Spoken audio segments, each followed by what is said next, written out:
আপনি কি প্রতিদিন দাঁত ব্রাশ করছেন ঠিকমতো, কিন্তু সঠিক নিয়ম জানেন তো? না জানলে আজকের ভিডিওটি আপনার জন্য।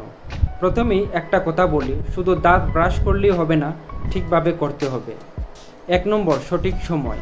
দিনে অন্তত 2 বার, সকালে ঘুম থেকে উঠে এবং রাতে ঘুমানোর আগে দাঁত ব্রাশ করুন। 2 নম্বর, সঠিক ব্রাশ। নরম ব্রিসেলের টুথব্রাশ ব্যবহার করুন। শক্ত ব্রাশ দিয়ে ঘষাঘষি করলে মাড়ি ক্ষতিগ্রস্ত হতে পারে। 3 নম্বর, পেস্টের পরিমাণ। পেস্ট বেশি লাগিয়ে লাভ নেই, মটরের দানার মতো পরিমাণই যথেষ্ট। 4 নম্বর, ব্রাশের পদ্ধতি। ব্রাশটি 45 ডিগ্রি কোণে ধরে উপর থেকে নিচে এবং নিচ থেকে উপরে ব্রাশ করুন।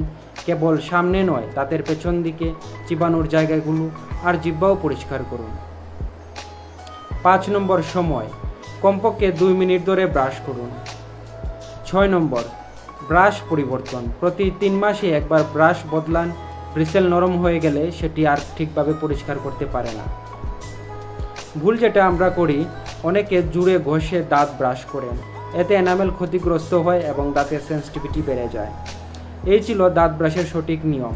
এখন থেকে ভুল করবেন না। ভিডিওটি ভালো লাগলে লাইক দিন, শেয়ার এবং দাঁতের ডাক্তার চ্যানেলটি সাবস্ক্রাইব করুন। আপনার দাঁতের যত্নে আমরা আছি সবসময়। ধন্যবাদ।